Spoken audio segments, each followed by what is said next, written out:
ভারত আমার ভারতবর্ষ, স্বদেশ আমার স্বপ্ন গো। তোমাতে আমরা লোভিয়া জন্ম, ধন্য হয়েছি ধন্য গো। নমস্কার। ভারত আমার ভারতবর্ষ, ভারত আমার ভারতবর্ষ এই অনুষ্ঠান স্বাধীনতা সংগ্রামের উপর ভিত্তি করে আমাদের দেশের দেশপ্রেমীদের চেনার ও জানার অনুষ্ঠান। সমস্ত বিশ্বকে আমাদের জানার প্রয়োজন আছে। তারও আগে প্রয়োজন আছে আমাদের দেশের স্বাধীনতা সংগ্রামী ও দেশপ্রেমীদের চেনার ও জানার, যাদের আত্মবলিদানে আজ আমরা স্বাধীন।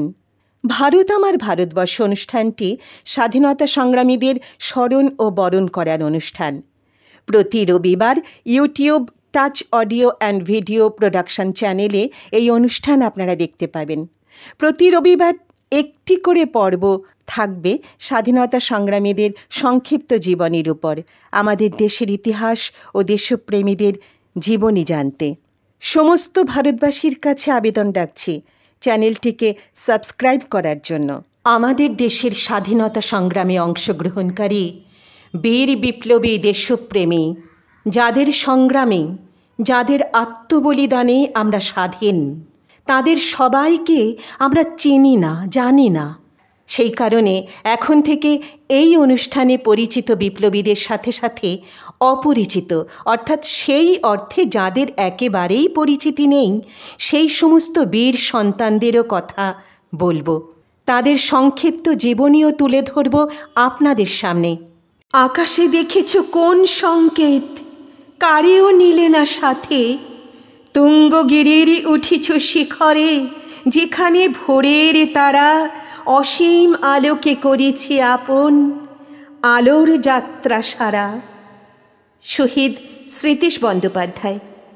জন্ম হয়েছিল 1910-এর অক্টোবর মাসে, আর মৃত্যু হয়েছিল 1947-এর 2রা সেপ্টেম্বর। হিন্দু মুসলমান দাঙ্গা প্রতিরোধকল্পে শান্তি মিছিল পরিচালনাকালে উন্মত্ত দাঙ্গাকারীর মারণ আঘাতে তার মৃত্যু ঘটেছিল। মাত্র 37 বছর বয়সে এই বিপ্লবী শহীদ হয়েছিলেন দেশের জন্যে। টাচ অডিও ভিডিও প্রোডাকশনসের পক্ষ থেকে আমি আলপনা এই বিপ্লবী শহীদকে জানাই আমাদের অন্তরের শ্রদ্ধা। ধন্যবাদ। ভারত আমার ভারতবর্ষ অনুষ্ঠানের পরবর্তী পর্ব আবার আপনাদের সামনে নিয়ে আসব আগামী রবিবার। চ্যানেলটিকে সাবস্ক্রাইব করার জন্য অনুরোধ জানিয়ে অনুষ্ঠান এখানেই শেষ করছি। ধন্যবাদ। ভারত আমার ভারতবর্ষ, স্বদেশ আমার স্বপ্ন গো। তোমাতে আমরা লোভিয়া জন্ম, ধন্য হয়েছি ধন্য গো।